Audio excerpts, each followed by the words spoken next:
बहुत समय पहले मालवा देश में एक महान राजा इंद्रद्युम्न थे जो बहुत धर्मपरायण थे। उनका एक ही सपना था, ऐसे भगवान के दर्शन करना जो अपने भक्तों के बीच रहते हो। एक दिन उन्हें पता चला कि नीलांचल पर्वत पर भगवान विष्णु नील माधव के रूप में विराजमान है। राजा ने अपने बुद्धिमान ब्राह्मण विद्यापति को खोज में भेजा। उन्होंने बहुत समय तक खोजा, जब तक वो शबर जाति के मुखिया विश्ववसु तक नहीं पहुंचे। विश्ववसु हर दिन जंगल में एक गुप्त स्थान पर नील माधव की पूजा करते थे, लेकिन उन्होंने उस खान का पता किसी को नहीं बताया। विद्यापति ने बहुत विनती की और अंत में विश्ववसु ने उन्हें साथ लिया, लेकिन आंखों पर पट्टी बांध दी ताकि रास्ता किसी को न पता चले। विद्यापति ने अपने वस्त्र में सरसों के दाने छुपा लिए ताकि वो गिरते हुए रास्ता दिखा सके। कुछ दिनों बाद बारिश हुई और वही दाने अंकुरित होकर पौधे बन गए, जिससे रास्ता साफ हो गया। विद्यापति ने नील माधव के दर्शन किए और राजा को बताया, लेकिन जब राजा अपनी सेना के साथ वहां पहुंचे तो भगवान अदृश्य हो चुके थे। राजा बहुत दुखी हुए और वही तपस्या में संलीन हो गए। भगवान विष्णु ने राजा को सपने में दर्शन दिए और कहा कि एक दिव्य लकड़ी आएगी, उसी से उनकी मूर्ति बनेगी। और सच में समुद्र की लहरों पर एक दिव्य लकड़ी आई। राजा ने उसे उठाया, लेकिन खुद उसे हिला नहीं पाया। तब विश्ववसु और विद्यापति ने मिलकर श्रद्धा से उसे उठाया और मंदिर तक लाए। भगवान विश्वकर्मा एक वृद्ध बढ़ई के रूप में वहां आए और मूर्तियां बनाने लगे, लेकिन उन्होंने एक शर्त रखी, जब तक काम पूरा ना हो दरवाजा कोई नहीं खोलेगा।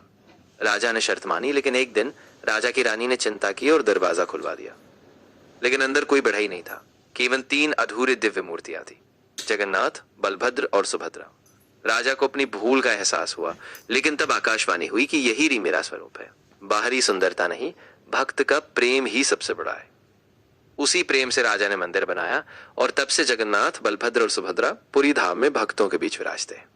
हर साल वे रथ यात्रा में अपने भक्तों के बीच आते हैं और इस तरह सभी को अपने प्रेम का आशीर्वाद देते हैं। आषाढ़ शुक्ल द्वितीया के दिन लाखों भक्त रस्सियों से इन रथों को खींचते हैं। मान्यता है कि भगवान का रथ खींचने से जीवन के पाप नष्ट होते हैं और भगवान की विशेष कृपा प्राप्त होती है।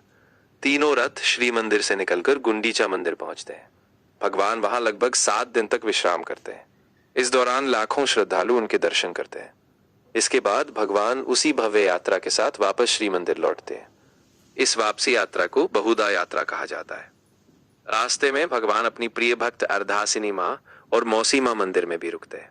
वहां उन्हें विशेष रूप से पोड़ा पीठा का भोग लगाया जाता है, जो भगवान का अत्यंत प्रिय प्रसाद माना जाता है। जगन्नाथ रथ यात्रा केवल एक पर्व नहीं, बल्कि ये संदेश देती है कि भगवान केवल मंदिरों में ही नहीं रहते, बल्कि वे स्वयं अपने भक्तों के बीच आते हैं। यहां न कोई छोटा है, न बड़ा, न अमीर, न गरीब। जो भी श्रद्धा से भगवान का नाम लेता है वह उनकी कृपा का अधिकारी बनता है।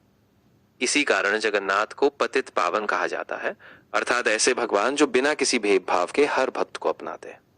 जय जगन्नाथ, जय बलभद्र, जय माता सुभद्रा।